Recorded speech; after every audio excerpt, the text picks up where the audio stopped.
Todo caminhoneiro tem aquela fase da vida em que começa a achar que a estrada está tirando sarro dele. Ferramenta some, comida acaba mais rápido do que devia, coisa aparece fora do lugar. A gente sempre põe culpa no cansaço, né? Ah, devo ter mexido nisso e nem reparei. Pois é, até chegar o dia em que um detalhe besta te obriga a olhar de verdade. E quando eu olhei, descobri que não estava fazendo aquelas viagens sozinho fazia tempo. Eu rodava a BR-040 direto, aquele trecho entre Belo Horizonte e Juiz de Fora, no começo dos anos de 1993. Era a minha rota fixa, 3 viagens por semana, sempre levando carga fechada para os galpões lá perto do aeroporto da Serrinha. Caminhão velho, daqueles que você sente pelo barulho do motor como tá o humor dele. Dormia pouco, comia correndo e vivia me dizendo que aquilo era vida de homem, que estava bom demais. Juventude faz a gente ser meio besta mesmo. Os primeiros sinais começaram tão bobos que eu só ri. Um dia acordei num posto em Barbacena e dei falta de uma chave 13. Revirei o maleiro. Nada. Pensei, Toninho, você tá ficando lerdo. Na semana seguinte foi a minha lanterna. Depois, uma chave de roda que apareceu jogada no assoalho da cabine, como se tivesse caído de algum lugar. Mas não tinha lugar nenhum de onde ela podia ter caído. A comida também começou a dar diferença. Eu saía de casa com uns potes de marmita que a patroa fazia. Comia certinho, não era de exagerar não. Mesmo assim, a caixa térmica ficava vazia rápido demais. Só que era sempre pouco o bastante para eu duvidar de mim mesmo. Tipo assim, um potinho de arroz que eu lembrava de ter deixado cheio, depois encontrava só um restinho, como se eu tivesse comido no automático e esquecido. E quem é que vai jurar memória na estrada, né? A cabeça da gente vai embora num instante. Teve uma noite perto de Congonhas que eu juro ter ouvido um estalinho vindo debaixo do baú. Mas era tão fraquinho que poderia ser qualquer coisa. A lona batendo, o metal contra a umidade, minha imaginação cansada. Dei uma volta no caminhão, chutei o pneu com força, conferi a lanterna na mão. Tudo quieto. Voltei para a cabine e dormi pesado. Mas, com o passar das semanas, os barulhinhos começaram a ficar mais frequentes. Sempre quando eu desligava o motor. Um tique, depois outro tique, bem leve, como se alguém tocasse no chassi com a pontinha do dedo. Nada que denunciasse peso, movimento brusco, nada assim. Só presença. Uma presença delicada e escondida. Eu evitava pensar. Caminhoneiro que fica matutando demais perde noite de sono e vira risco na pista. Então eu me distraía com música, com a paisagem, com o vai e vem dos carros. Os anos 90 eram outros tempos, sem celular, sem câmera, sem ninguém olhando tudo o tempo inteiro. Era só a gente, o caminhão, o barulho do motor e o mundo passando. Tudo mudou numa viagem que começou esquisita desde cedo. Eu já estava meio atrasado porque choveu de manhã e o carregamento demorou. A lona ficou pesada de água, tive que ajustar 2 vezes. Meu humor estava um lixo. Parei num posto velho perto de Eubank da Câmara para revisar a amarração antes de seguir para a entrega. Estava ajeitando a cinta de cabeça baixa quando ouvi o borracheiro me chamar. Ô parceiro, chega aqui 1 minuto. Pensei que fosse pneu murcho. Caminhão velho é assim. Você nem encosta e já aparece problema. Mas o cara não estava olhando para o pneu. Estava olhando para mim como quem tenta decidir se fala uma coisa ou se guarda para si. Você tá viajando sozinho mesmo? Assenti, achando graça. Sempre viajei sozinho. Sempre fui assim, meio fechado, quieto na minha. A expressão dele não mudou. Ele pigarreou, olhou para os lados, baixou o tom. Então, tem alguém mexendo no seu caminhão? Minha nuca gelou. Não porque eu acreditei de primeira, mas pelo jeito dele falar. Sabe quando a pessoa não tá te contando fofoca? Tá te contando fato? Foi isso. Ontem à noite, continuou ele, eu estava passando aqui atrás e vi um sujeito mexendo na lateral do seu baú. Magro. Magro demais. Parecia doente. Estava só de cueca. e sumiu para debaixo do caminhão rapidinho. A forma que ele falou "sumiu" me embalou um enjoo que subiu da barriga para a garganta. Tentei rir, fazer piada, aliviar o clima, mas não saiu nada. Minha boca secou. "Eu achei que fosse ajudante seu", ele completou. "Esse pedaço foi o que mais pesou, porque se fosse ladrão, eu teria ouvido alguma coisa. Se fosse curioso, ele teria fugido correndo quando viu o movimento. Mas alguém que some para debaixo do caminhão, como se já fosse costume dele estar ali." Meu coração começou a bater meio torto. "Levanta aí para você ver", disse o borracheiro, já indo buscar o macaco hidráulico. E eu fui atrás dele, sem saber se queria ver ou não. Quando o caminhão começou a subir, senti o corpo inteiro endurecer. Quanto mais espaço aparecia entre o chão e o chassi, mais meu estômago revirava. Me agachei com ele, levei a lanterna. A luz bateu no metal sujo, nos cabos, nos parafusos. E num vão que eu nunca tinha reparado direito, um vão estreito entre o chassi e o baú.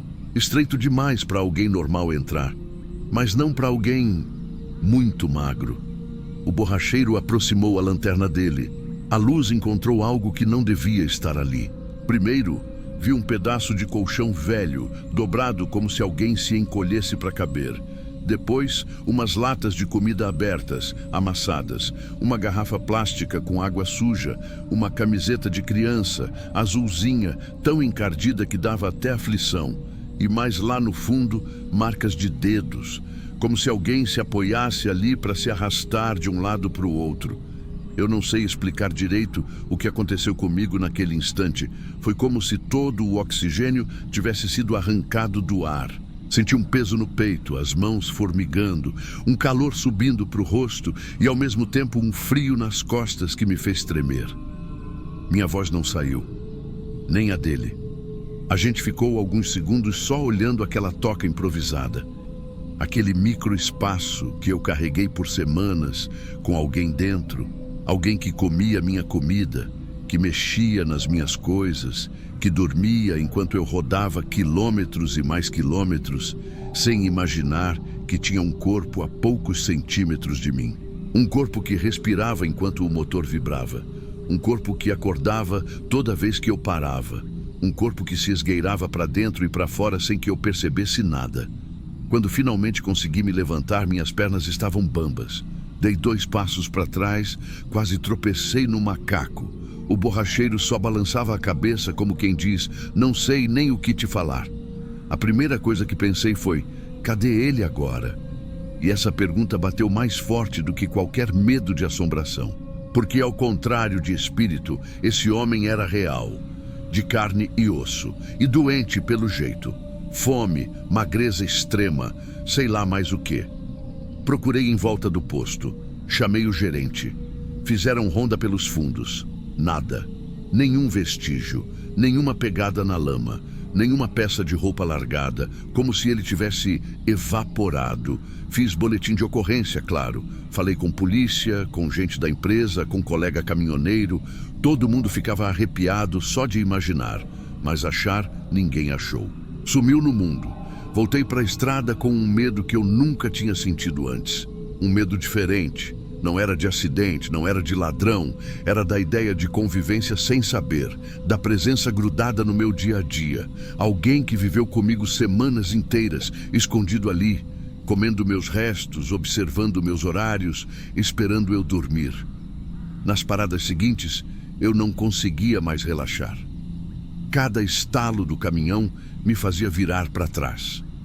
Cada sombra me dava arrepios. Eu sonhava com o barulho leve de metal batido com o dedo, tique, tique, tique, do jeitinho que eu tinha ouvido tantas noites antes. Mas nada se compara ao que aconteceu meses depois.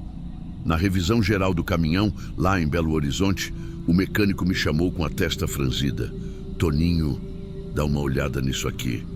Ele puxou do fundo do chassi um papel sujo de graxa, meio rasgado, dobrado várias vezes. Quando abriu, apareceu uma letra torta, miudinha, de criança.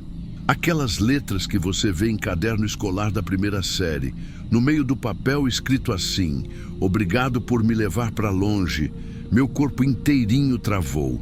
Naquele momento eu percebi que alguém, em algum lugar, tinha subido comigo, rodado comigo, dormido comigo e de algum jeito acreditado que eu estava levando ele para um destino melhor.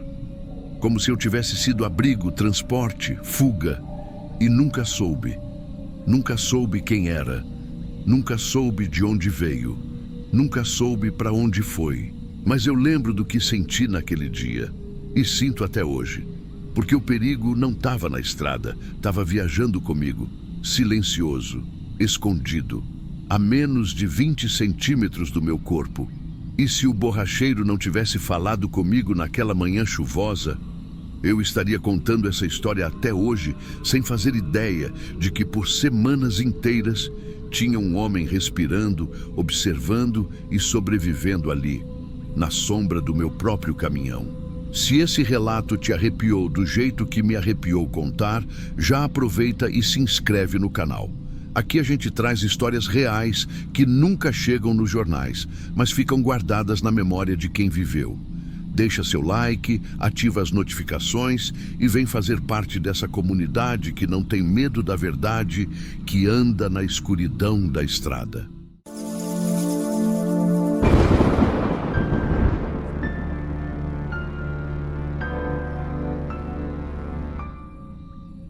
Eu nunca gostei de repetir essa história porque durante muito tempo tive medo real de que alguém achasse que eu estava exagerando ou inventando coisa.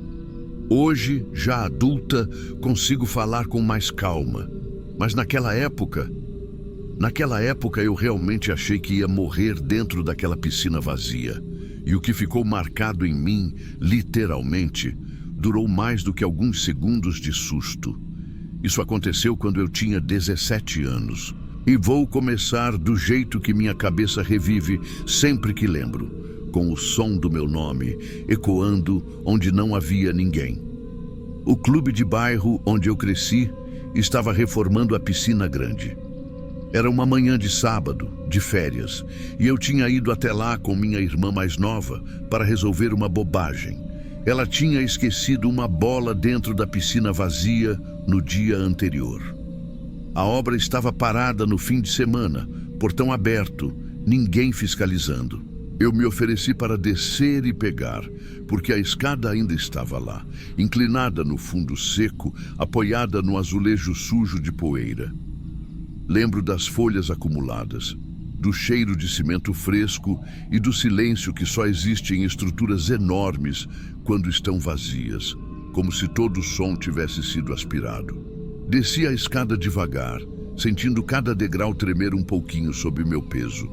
Quando toquei o chão seco da piscina, a sensação foi estranha. Era como ficar no fundo de um poço, só que horizontal. A luz do sol batia nas paredes azuladas e parecia que eu estava mergulhada em algo sem água. Peguei a bola, virei para subir, e foi aí que tudo começou. Lara, eu congelei. Aquilo não foi eco da minha respiração nem barulho externo. Foi um chamado. Uma voz adulta, grave, que não parecia vir de uma direção específica. Ela simplesmente se formou no ar, como se tivesse nascido da estrutura da piscina. Lara! Eu só respirei fundo e olhei para cima, imaginando que minha irmã estivesse brincando comigo. Mas ela estava sentada na borda, de pernas cruzadas, encarando o celular. Longe demais para ter falado daquele jeito. E aquela voz não era de criança. Era masculina, mais velha, como se fosse alguém que já tinha chamado muita gente daquele jeito antes. Meu coração começou a bater no pescoço. Subi o primeiro degrau da escada. Ele rangeu. O segundo, o terceiro. E então a escada se mexeu. Não foi vento, não foi meu peso, não foi desequilíbrio. Ela escorregou para o lado como se alguém a tivesse puxado pela base. O metal raspou no azulejo seco e o barulho ecoou tão forte que me doeu no ouvido. Eu caí de joelhos no degrau, segurei o corrimão com as duas mãos e senti o corpo inteiro entrar em pânico. Minha irmã olhou para baixo, assustada, e perguntou se eu estava bem. Só que antes de eu responder, a voz falou de novo. Lara, sobe, sobe. Dessa vez foi ainda pior. Não foi só um chamado, foi um comando. Eu fiquei sem ar, só conseguia pensar que precisava sair dali. Me levantei com as pernas bambas e coloquei o pé de volta no degrau. A escada estava torta, instável, mas era o único caminho para cima. Foi quando percebi outra coisa. As paredes estavam molhadas, não quando eu desci, não quando peguei a bola, não quando ouvi a primeira vez. Molhadas agora. Manchas escuras apareciam no azulejo azul, como se a água estivesse começando a infiltrar por dentro. Pingos escorriam, formando riscos brilhantes que desciam devagar, muito devagar, como lágrimas numa superfície gigantesca. Mas o fundo continuava seco, completamente seco. Era como se a piscina estivesse prestes a encher, mas a água ainda não existia. O som do meu nome ecoou mais uma vez, mais grave, mais perto, como se estivesse vindo de dentro das paredes. Lara, olha para mim. Eu não olhei. Eu não queria saber quem ou o que esperava que eu fizesse isso. Segurei o corrimão com força suficiente para meus dedos doerem e subi rápido, mesmo com a escada balançando como se alguém estivesse mexendo nela de propósito. Um degrau quase virou, outro tremeu. O metal estava gelado demais para um sábado de sol. Parecia gelo saindo de um freezer. Minha irmã começou a gritar meu nome e isso me deu força para subir correndo os últimos degraus. Quando alcancei a borda, não olhei para trás. Só me joguei para fora da piscina e rolei no piso áspero, sentindo o atrito queimar meu joelho. Minha irmã me agarrou pelos braços e perguntou o que tinha acontecido, mas eu não conseguia falar. Foi quando senti uma mão no meu ombro, uma mão molhada, gelada, grande. Meu corpo inteiro congelou. Por um instante eu tive certeza absoluta de que alguém tinha subido comigo, de que alguém estava parado atrás de mim naquele segundo. Eu virei num reflexo desesperado. Não tinha ninguém. Minha irmã olhou para mim como se eu estivesse enlouquecendo. Mas as gotas estavam lá. A marca da mão estava lá. 4 dedos e uma palma perfeita, como se alguém tivesse acabado de me segurar com força. Ela tentou limpar. Não saiu. No caminho para casa, o ar-condicionado do carro fez a marca ficar ainda mais gelada. Em casa, minha mãe tentou secar com toalha. Nada. No banho, esfreguei até minha pele arder. A marca continuou. Ela não evaporou por 2 dias inteiros. 2 dias. Eu dormi mal. Pulei de susto com qualquer barulho e não tive coragem de ir ao clube naquele período. Quando finalmente voltei, depois de muito insistir em que eu estava deixando a imaginação correr solta, a piscina já estava parcialmente cheia de novo, com a água cristalina subindo pelo azulejo como se nada tivesse acontecido. Só que eu ainda via aquele lugar de outro jeito. E isso piorou quando encontrei o zelador do clube, um senhor que trabalhava lá havia décadas. Ele me chamou de canto e perguntou baixinho: "Você desceu na piscina antes da água voltar?"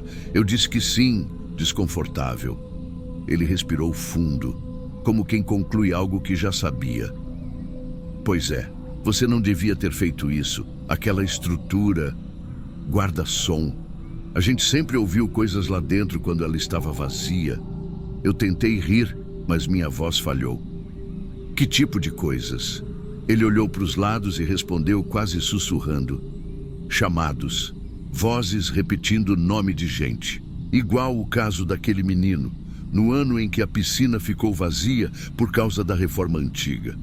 Meu estômago virou. "Que menino?" perguntei.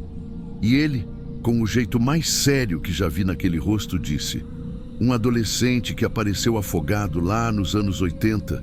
Nunca souberam como ele entrou. Dizem que ele desceu sozinho para buscar uma bola. E desde então, quando a piscina fica sem água, ele chama quem estiver lá dentro." Eu parei de respirar, porque esse era exatamente o motivo de eu ter descido lá naquele dia. Ele continuou: O sobrenome do rapaz era igual ao seu. Mesma família, talvez, não sei. Mas o nome, isso eu lembro direitinho. Chamava-se Eduardo Lara. Lara. O nome que ecoou dentro da piscina não era o meu nome, era um sobrenome. Ele não estava me chamando, ele estava se identificando, ou pedindo ajuda, ou repetindo a última coisa que ouviu antes de morrer. Voltei para casa tremendo. Passei horas olhando para o espelho, lembrando da marca de mão molhada no meu ombro. Perguntei para minha mãe se tínhamos algum parente distante com esse nome. Ela disse que sim, um primo de segundo grau do meu avô que morreu jovem. Mas que ninguém falava muito sobre isso porque a morte tinha sido no clube, em circunstâncias que nunca ficaram claras. Eu tinha 17 anos, ele também tinha. Eu entrei na piscina vazia para buscar uma bola. Ele também. E a escada foi o mesmo tipo de escada usada na época, segundo o zelador. A única coisa que mudou foi o desfecho. Eu consegui sair. Ele não. Demorei muito para aceitar o que aconteceu naquele dia, mas depois de adulta, eu entendi algo que na época não consegui perceber. A mão molhada que ficou marcada no meu ombro por 2 dias. Não estava tentando me puxar de volta. Ela estava me empurrando para fora. Alguém lá dentro queria que eu saísse. Alguém que sabia muito antes de mim o que aquele lugar podia fazer com quem ficava tempo demais no silêncio do fundo. E até hoje, quando passo perto daquele clube, sinto um arrepio na pele, sempre no mesmo ombro, como se alguém ainda estivesse ali, garantindo que eu não volte, nunca mais.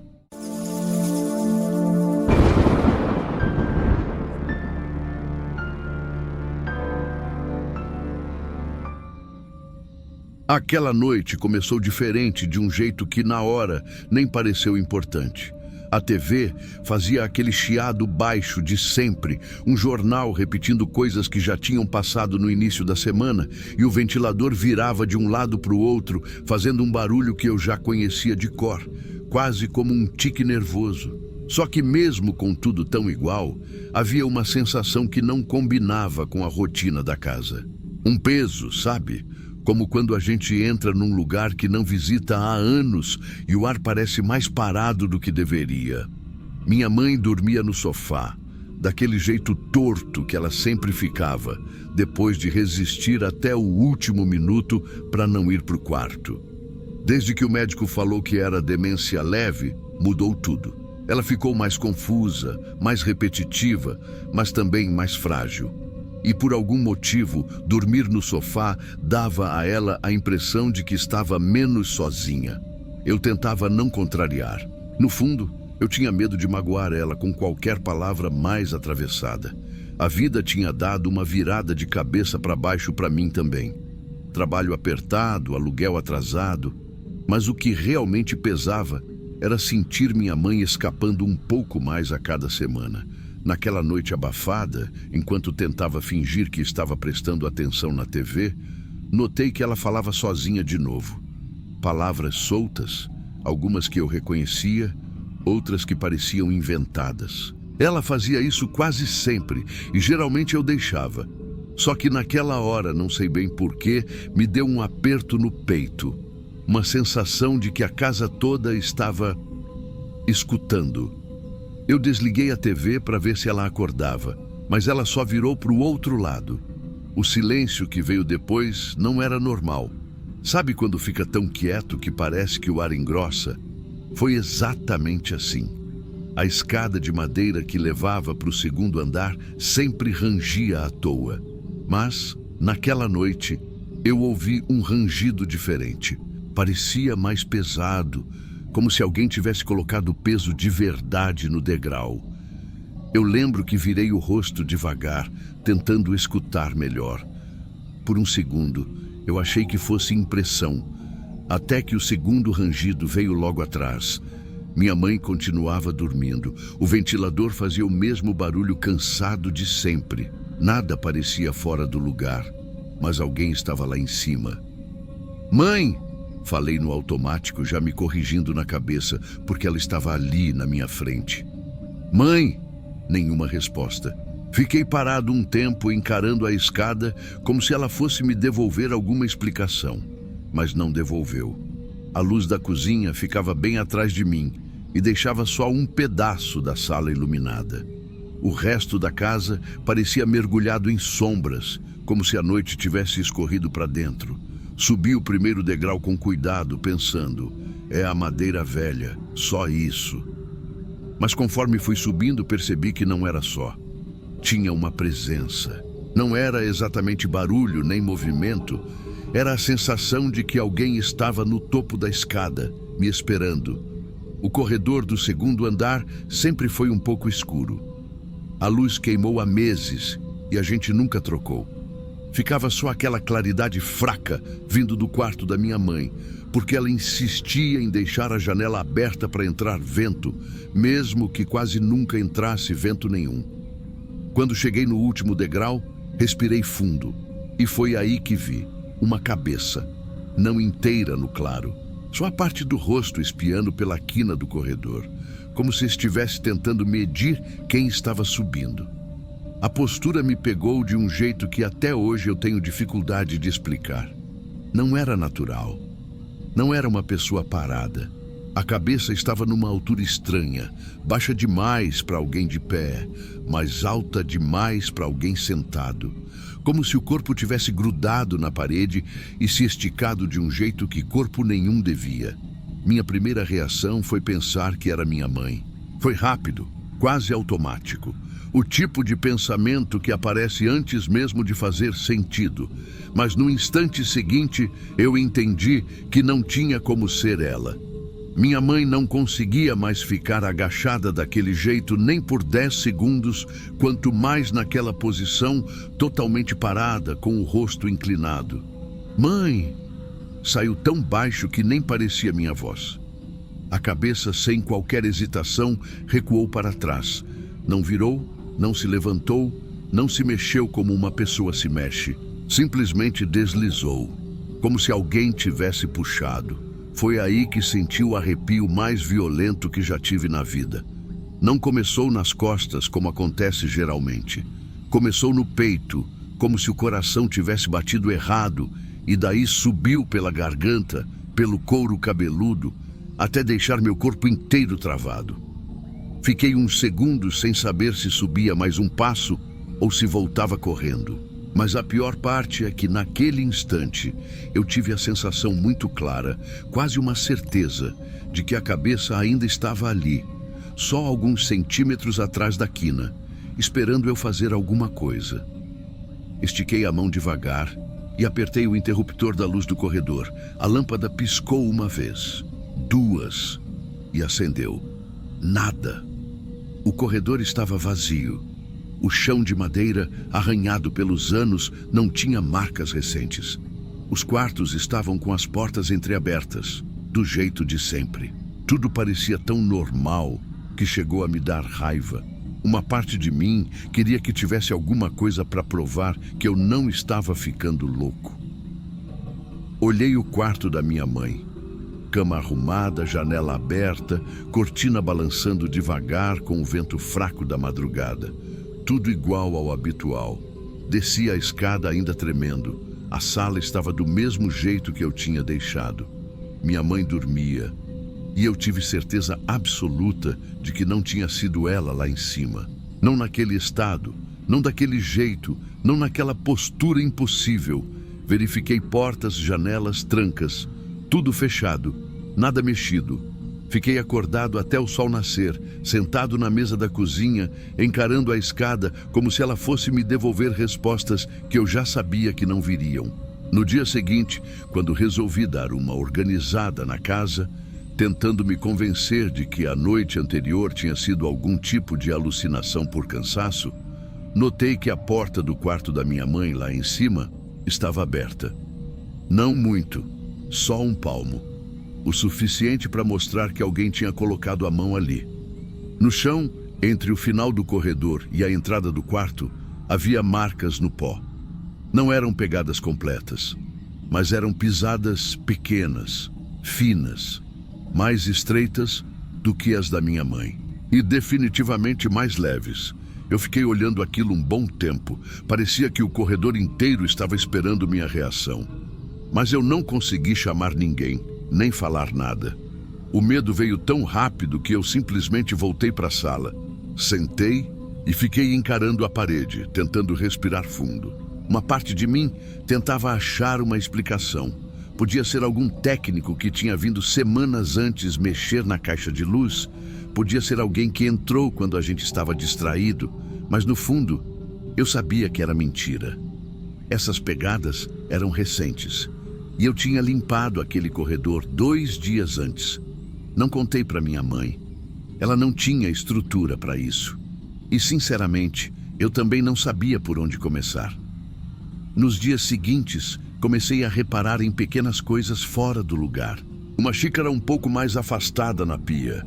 Uma gaveta que eu tinha certeza de ter fechado e que aparecia com 2 dedos de abertura. Um pano que não estava onde deveria. Nada grande o suficiente para ser prova. Mas o tipo de coisa que, quando somada, cria um peso dentro da gente. A rotina com minha mãe continuava. Ela esquecia conversas, pedia água 3 vezes seguidas, me chamava pelo nome do meu pai, às vezes falava como se estivesse vivendo em outro tempo. Eu tentava manter a calma, mas a casa parecia menor, mais abafada, como se tudo tivesse encurtado. A verdade é que, depois daquela noite, eu nunca mais consegui subir para o 2º andar com a luz apagada. Eu tentava fingir força, mas minha mão tremia toda vez que tocava no interruptor. E sempre que ligava a luz, eu olhava para a quina. Sempre. Até que mais ou menos uma semana depois, resolvi sair para comprar pão na padaria da esquina. Minha mãe ainda dormia quando eu voltei. E fiquei conversando um pouco com o vizinho da frente, o Sr. Roberto. Ele sempre teve esse jeito falador, mas naquele dia ele estava especialmente animado com uma notícia. "Você ficou sabendo?" disse ele, encostando no portão como quem vai contar fofoca quente. "A polícia levou um sujeito daqui da rua. Estava dormindo escondido na casa de uma senhora que mora sozinha. O homem ficou semanas entrando sem ela perceber. Eu senti minhas pernas falharem na hora. Não porque eu associei de imediato. Foi diferente. Foi como se meu corpo tivesse entendido antes da minha cabeça. Entrava escondido?" Perguntei, mas minha voz saiu tão baixa que quase não ouvi. "Entrava sim. A polícia disse que o homem entrava à noite, comia, mexia nas coisas e escondia de novo. Disseram que encontraram um canto atrás do armário onde ele dormia. Coisa de louco. Ele falava como quem comenta jogo de futebol. Mas cada palavra batia no meu peito como se estivesse empurrando uma porta que eu tentava manter fechada. Eu só balancei a cabeça. Não consegui comentar. Não consegui inventar reação. Só queria sair dali. Quando entrei em casa, o silêncio me abraçou de um jeito muito diferente. Não era o silêncio confortável de antes, quando minha mãe cochilava no sofá. Era um silêncio que parecia ativo, como se a casa inteira estivesse prendendo a respiração junto comigo. Fui até a cozinha, larguei o saco de pão na mesa e fiquei parado, sem saber se olhava para a escada ou se fingia que a escada não existia. A lembrança da cabeça no corredor veio inteira, como se tivesse acontecido 5 minutos antes. A altura estranha, a postura grudada na parede, o jeito como deslizou para trás, as pegadas no pó. Eu tentei respirar fundo, mas cada inspiração parecia mais curta que a anterior. Quando cheguei no interruptor da sala, senti aquele arrepio antigo subir de novo. O mesmo, idêntico ao da noite em que vi a cabeça. Não era arrepio de frio, era arrepio de reconhecimento.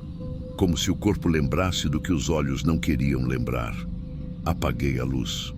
Na mesma hora, ouvi um som leve, vindo do topo da escada. Nada de muito alto, só um barulho quase abafado, como alguém respirando fundo depois de segurar o ar por muito tempo.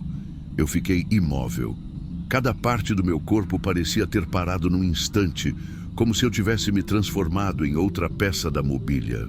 Só conseguia ouvir aquele som. E o pior não foi o barulho em si. O pior foi a certeza imediata de que aquele som não era novo. Eu já tinha ouvido aquela respiração antes, lá de cima, da quina. Acendi a luz tão rápido que a mão escorregou no interruptor. Nada. A escada estava vazia. O corredor estava quieto. Minha mãe continuava dormindo. Tudo no mesmo lugar. Mas a sensação de presença, essa não foi embora. Demorei muito tempo para conseguir dormir naquela noite. E quando dormi, senti como se alguém estivesse observando cada movimento meu, cada mexida no cobertor, cada respiração. Não vi mais a cabeça desde então. Mas nunca mais consegui subir aquelas escadas sem sentir que, se eu chegasse no último degrau num momento errado, podia ver algo esperando na quina de novo. E todas as noites, quando apago as luzes para ir dormir, fico parado um instante, prestando atenção no silêncio da casa. Porque de vez em quando, bem de vez em quando, aquela mesma respiração volta a aparecer lá em cima. E eu sei que não estou ouvindo errado. Se quiser, eu continuo com outra história nesse mesmo nível.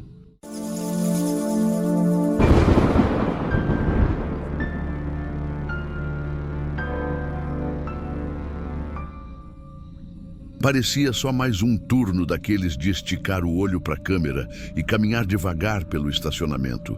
Mas aquele dia começou estranho antes mesmo de eu notar qualquer coisa diferente.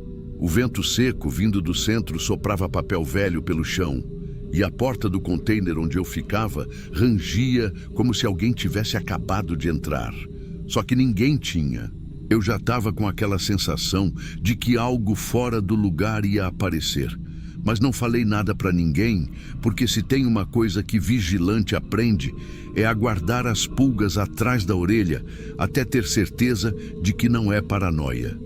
O estacionamento era simples, vagas marcadas no chão, cercado por grade, iluminação meia boca e um movimento que ia morrendo conforme a noite chegava. Mas tinha um hábito que me chamava a atenção fazia semanas. Sempre perto das 22 horas, um Honda Fit prata entrava sozinho. E quando falo sozinho, é no sentido literal. O carro parava certinho na vaga 42, motor desligado, faróis apagavam e mais nada acontecia. Nenhuma porta abria, nenhuma pessoa saía, ninguém vinha pagar depois. No começo, achei que era preguiça ou alguém que deixava a chave sob o tapete para outro vir buscar. Depois achei que era morador do prédio da esquina. Depois comecei a achar coisas que nenhum segurança gosta de pensar. Naquela noite em específico, eu estava encostado no container tomando um café frio que já fazia tempo que tinha perdido o gosto. A câmera da vaga 42 começou a chiar. Não sei se você aí já fez ronda de madrugada, mas quando uma câmera chia justo numa área que vinha te incomodando nos últimos dias, não tem como ignorar. Dei zoom, limpei a lente com o paninho, mas o barulho parecia vir de dentro dela. E no meio do chiado, o farol do Fit acendeu por uns segundos. Não deveria acender. O carro estava desligado. Não era normal. E mesmo assim, lá estava a luz branca piscando e morrendo devagar, como respiração curta de alguém dormindo. Caminhei até a vaga, tentando controlar a perna esquerda que sempre treme quando eu fico nervoso. Meu rádio chiou no cinto sem ninguém falar nada. Olhei para a rua, vazia. Olhei para o prédio, janelas apagadas. Olhei para o Fit, completamente fechado, vidro escuro. E foi aí que começou a parte que realmente mexeu com minha cabeça. Do lado de dentro, na parte interna do vidro traseiro, surgiu um embaçado redondo, como quando alguém encosta o rosto para respirar. Um círculo perfeito. Não tinha como ser reflexo. Aquilo era a respiração de alguém. Eu senti o ar sumir do meu peito. Quem estivesse ali dentro tinha ficado escondido de mais tempo. Ou pior, não tinha entrado. Bati no vidro com a parte lateral da lanterna. Boa noite, precisa de ajuda aí? Minha voz saiu mais fina do que eu gostaria. Nenhuma resposta. Só o embaçado ficando mais forte, como se a pessoa tivesse encostado o rosto com força. Aquilo gelou minha espinha. Mesmo assim, tentei abrir a porta traseira, trancada. Tentei a dianteira, trancada também. Mas reparei uma coisa. O pino da fechadura estava abaixado pelo lado de dentro. Eu puxei, mas ele não subia. Era como se estivesse preso, trancado de dentro para fora. Aí eu sabia que tinha algo errado, muito errado. Voltei rápido para o container e peguei a chave mestra, que teoricamente abre qualquer porta padrão. Teoricamente, porque a do Fit não subiu 1 milímetro sequer. Era como tentar puxar um osso cravado na terra. O bafo no vidro aumentou. Não era só um círculo agora, parecia uma mão. 4 dedos marcados, subindo devagar, arranhando a condensação para cima. Eu dei um passo atrás, sem perceber que tinha feito isso. Meu coração batia tão alto que parecia ecoar no ferro da cobertura.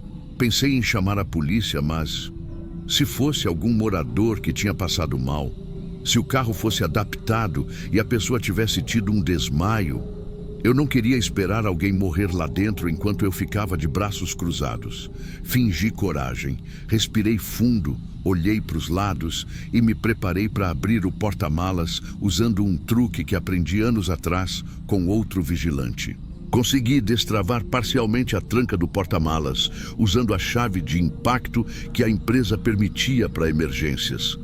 A tampa levantou num estalo seco. Naquele segundo, o embaçado no vidro desapareceu do nada, como se nunca tivesse existido. Iluminei o interior com a lanterna.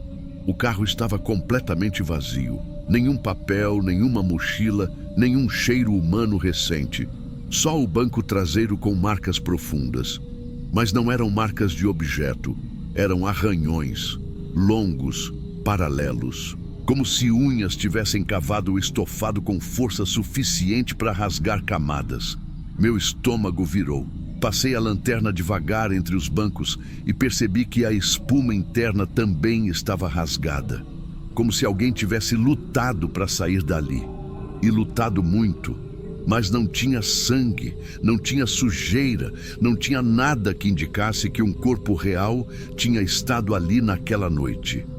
Quando puxei a tampa do porta-malas para fechar, ouvi o estalo de uma porta do carro. Virei rápido. A porta traseira direita estava destravada agora. Eu tinha tentado abrir ela minutos antes e não tinha mexido. Aquilo fez meu corpo inteiro travar. Dei um passo atrás. Outro. Não adiantava fingir que era natural. Um carro não tranca sozinho por dias, depois destranca quando quer, depois liga farol sozinho, depois respira. Eu sabia disso. Fechei tudo o mais rápido que pude e deixei anotado no registro da empresa que o veículo precisava ser removido no dia seguinte. Só que não deu tempo. No turno seguinte, antes mesmo de eu chegar no meu posto, alguém da rua me chamou. Ei, você viu que aquele Fit prata voltou? Meu coração escorregou. Corri até o estacionamento. Lá estava o carro, estacionado perfeitamente na vaga 42. Faróis apagados, vidros levemente escuros, nenhum dono à vista. O detalhe é que naquele dia eu tinha acabado de sair do plantão anterior. Então, não teve intervalo de horas suficientes para o carro sumir e voltar sem ninguém ver. Eu perguntei para o rapaz da pastelaria da frente e para a moça do bar do outro lado. Ninguém tinha visto o carro entrar, mas todos tinham ouvido um barulho metálico, tipo porta batendo, por volta de 22 horas. Só isso. Aquela madrugada marcou o que realmente me convenceu de que tinha algo que não era normal ali. Faltavam uns 15 minutos para meia-noite quando a câmera da vaga 42 começou a girar sozinha, mesmo sendo modelo fixo. Ela travou, apontando diretamente para o Fit. E aí, o farol acendeu. Não piscou, não ameaçou, acendeu firme, iluminando metade do corredor de vagas. Por cerca de 30 segundos, Depois apagou como se alguém tivesse tirado a bateria de uma vez. Eu desci do container e caminhei devagar, rezando baixinho. O estacionamento inteiro parecia segurar a respiração comigo. Cada lâmpada de poste tremia no ritmo errado e o silêncio era aquele tipo que pesa na nuca. Fiquei a 1 metro da porta do motorista. E juro diante de qualquer coisa, o vidro lateral formou o mesmo círculo embaçado da noite anterior. Só que agora, no centro do embaçado, apareceu algo que me destruiu por dentro. Um olho olhando para fora. Eu dei um pulo para trás, tão rápido que quase caí. Antes que eu pudesse reagir, o vidro ficou limpo, como se alguém tivesse passado um pano. Só que não tinha ninguém lá dentro. Eu sabia. Eu vi quando joguei a lanterna por todos os cantos. Nada. Absolutamente nada. Ali eu entendi. Não era pessoa, mas também não era fantasma. Era algo preso ali, em algum nível que eu não sabia explicar. No dia seguinte, entrei no escritório e contei para o supervisor. Ele riu, disse para eu dormir melhor antes de trabalhar e mandou eu anotar no livro que o carro estava estacionando irregularmente. Nada além disso. Mas a história ainda tinha mais uma volta. A pior. 48 horas depois, chegou um homem no estacionamento com uma prancheta da seguradora. Nome dele era Márcio. Ele perguntou da placa tal, modelo tal. Eu levei ele até o FIT. Ele ficou pálido na hora. Esse carro não era para estar aqui. Como assim? Ele está registrado como perdido total. Fiquei olhando para a cara dele achando que era brincadeira. Perdido total? Como assim? Ele está inteiro aí. Não tá, não. Ele coçou o queixo, nervoso. Esse carro pegou fogo por dentro há umas 2 semanas. O dono morreu trancado lá dentro. Só acharam ele no banco de trás, com as unhas destruídas, tentando sair. Meu sangue gelou nas pernas. Eu senti a vista escurecer. As marcas, o embaçado, o olho, o farol acendendo. Tudo fazia sentido num jeito que eu gostaria muito que não fizesse. E como esse carro está aqui? Perguntei com a boca seca. Márcio olhou ao redor como se tivesse medo de falar mais alto. O que sobrou dele está no pátio da seguradora, totalmente queimado. Não tem condição de rodar, nem de existir fora de lá. Naquele exato segundo, o FIT na nossa frente ligou o farol. Do nada. Os dois juntos, brancos, fortes, iluminando nós dois como se alguém tivesse acabado de girar a chave. Márcio largou a prancheta. Eu tropecei para trás. O farol ficou aceso por uns 30 segundos. Depois apagou e o carro desapareceu. Eu pisquei, juro que pisquei, e ele não estava mais ali. Não teve barulho de motor, de pneu, de porta, nada. Só a vaga 42 vazia, como se nunca tivesse sido ocupada. O supervisor disse que a gente talvez tivesse se enganado, que era impossível um carro sumir assim. Eu tentei discutir no primeiro dia. No segundo, eu aceitei que ninguém ia acreditar. No terceiro, pedi transferência de setor. Mas antes de ir embora, voltei à câmera que gravava a vaga 42. Na gravação daquela última noite, quando o FIT acende os faróis, aparece algo no banco de trás. Não é corpo, não é sombra, é uma mão. Uma mão marcada, toda torta, tentando empurrar o vidro por dentro. Igualzinho às marcas no estofado. Só que aquilo não deveria existir, porque o carro queimado da seguradora não tem mais vidro, nem porta, nem banco traseiro. Até hoje, sempre que passo na região do centro perto das 22 horas, sinto aquele farol branco piscando na minha direção. E juro que já ouvi, mais de uma vez, um barulho abafado atrás do carro de alguém, como se unhas arranhassem o tecido tentando sair. E toda vez que isso acontece, eu acelero. Porque seja lá o que ficou preso naquele FIT, não tem mais corpo para carregar. Só a vontade desesperada de não estar sozinho. E eu não vou ser o próximo a ouvir alguém respirando atrás de mim.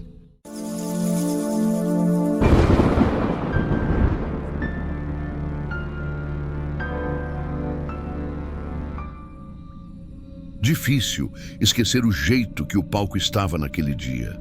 A gente tinha acabado de sair de uma leitura pesada da cena final, e o diretor mandou todo mundo respirar fundo, beber água e voltar, porque ele queria aproveitar que o teatro estava vazio.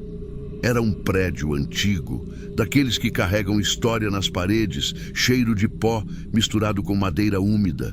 Só de olhar para o teto já dava para sentir que muita coisa tinha acontecido ali dentro. Coisa boa e coisa ruim. Eu fazia papel de protagonista substituto naquela época. Ainda não era minha vez de brilhar, mas eu estava tentando mostrar serviço. Então fiquei no palco, mexendo nas marcações enquanto o resto da trupe se espalhava pelo cenário improvisado. As cortinas laterais mexiam devagar, mesmo sem vento, e as lâmpadas quentes faziam aquele zum-zum baixo, quase como gente cochichando longe. Não era um lugar assustador, mas tinha uma energia que ninguém sabia explicar direito. O elenco brincava que aquele teatro tinha mais passado do que presente. Acho que foi por isso que ninguém estranhou quando ouviu alguém se aproximando devagar pela lateral. Achei que fosse o diretor voltando, mas não era o passo dele. O passo dele era irritado, rápido. Esse era lento, lento demais. Quando o sujeito surgiu no palco, todo mundo parou. Parecia coisa combinada, porque nenhum de nós teve reação imediata.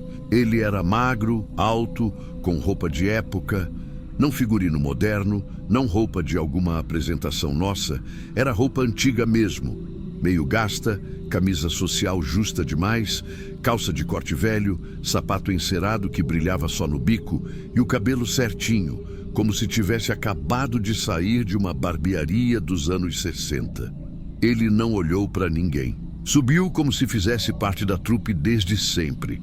Passou pelo meio de nós, sem dizer nada, e parou exatamente no centro do palco, no lugar onde eu deveria entrar na hora da fala final.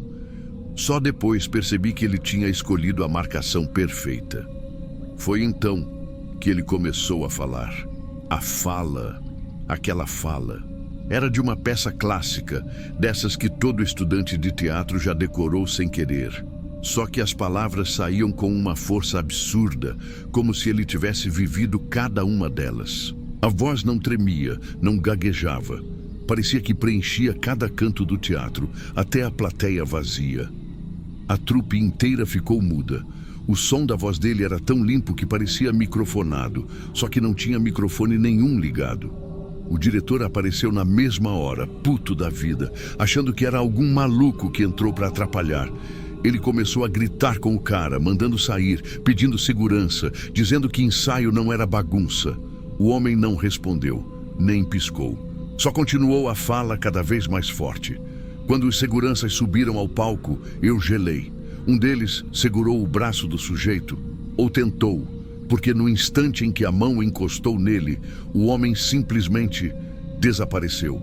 Não correu, não caiu, não pulou cortina. Sumiu como fumaça que se desfaz no ar. O segurança que estava segurando perdeu o equilíbrio e caiu de lado. O outro tropeçou na própria perna. A trupe inteira arregalou os olhos. Ninguém entendeu nada. O diretor mandou todo mundo para casa, tentando fingir que não estava apavorado. Disse que a gente tinha visto errado, que podia ter sido reflexo de luz, que o sujeito escapou por trás das cortinas. Mas ninguém acreditou. O cara sumiu na nossa frente. No dia seguinte, poucos queriam voltar para o teatro, mas a estreia estava perto. A gente precisava ensaiar. Tentei fingir que estava tudo normal, mas o palco parecia diferente. O ar estava mais frio perto da boca de cena e o som parecia que o teatro inteiro respirava junto com a gente. Qualquer mínimo barulho ecoava de um jeito estranho. No meio da tarde, a produtora voltou do arquivo morto com um papel amassado na mão. Ela chamou o diretor e ficou cochichando com ele como se tivesse descoberto alguma coisa séria. A conversa durou uns 10 minutos, até que ele chamou todo mundo para ouvir. O papel era uma matéria de jornal antigo. Mais de 50 anos atrás, um ator tinha desaparecido exatamente naquele palco, durante um ensaio. Desaparecido mesmo. Nunca acharam o corpo, nunca encontraram pista. Ele fazia o papel principal da mesma peça que estávamos montando agora. A foto do jornal era ele, o homem que subiu no palco na noite anterior. O diretor não gostou da conclusão, mas a trupe inteira entendeu. O teatro tinha visto alguma coisa que não sabia esquecer. E por algum motivo, aquele ator desaparecido queria repetir a cena final, como se ainda tivesse chance de interpretar o papel que perdeu lá atrás. A estreia chegou. Teatro cheio, gente de pé, clima de ansiedade no ar.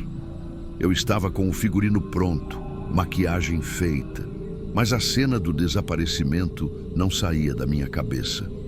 Toda hora eu lembrava dos seguranças caindo no chão, como se tivessem agarrado o vento. Lembrava do jeito que a fala dele invadia o teatro, como se tivesse vida própria. Respirei fundo e entrei em cena quando a cortina abriu. O público parecia animado, rindo de algumas partes, se emocionando em outras. A peça estava fluindo bem. Quase esqueci do que tinha acontecido. Quase. Chegou a hora da minha fala final. A cena mais importante da peça. A plateia estava completamente em silêncio, esperando cada palavra. Eu posicionei os pés na marcação central e puxei ar para começar. Só que antes que eu abrisse a boca, outra voz começou a falar. Era a mesma fala, o mesmo ritmo, a mesma projeção de antes. A voz vinha de trás das cortinas. Forte, perfeita, viva. O público achou que fazia parte da peça. Aplaudiu no meio da fala, achando lindo, achando inovador. Só que o elenco inteiro congelou. A gente sabia que não tinha ninguém lá atrás. Sabia que o microfone não tinha sido ligado. Sabia que aquela voz não podia existir. A luz do palco balançou levemente, como se alguém tivesse passado por ela. Não alguém vivo. A vibração era diferente. Baixa, profunda. Parecia que o teatro inteiro segurava a respiração. A voz continuou a fala até o último trecho, sem erro, sem pausa. No final, eu senti como se alguém tivesse passado por trás de mim, tão perto que o ar mexeu minha roupa. Mas ninguém estava lá. As cortinas estavam paradas, nenhuma sombra, nenhum passo. A plateia explodiu em aplausos. Eu tremia, não de medo, mas de uma sensação que eu não sabia nomear. Parecia que alguém tinha atravessado meu corpo e usado minha marcação para se despedir do papel que nunca conseguiu concluir. Quando a peça acabou, o diretor veio correndo, desesperado, dizendo que a mesa de som tinha travado, e travado de um jeito impossível. O visor apagou totalmente na hora da fala final. Não tinha como nenhum áudio ter sido reproduzido dali. Um dos técnicos ficou tão assustado que largou o fone no chão. Disse que, enquanto a voz ecoava, os LEDs da mesa piscavam como se alguém estivesse passando a mão por cima, mas não havia ninguém lá. Depois do espetáculo, a produtora chamou a gente numa sala pequena nos fundos do teatro. Ela estava branca, segurando o telefone. Disse que tinha recebido uma mensagem de voz de um número desconhecido logo depois do último aplauso.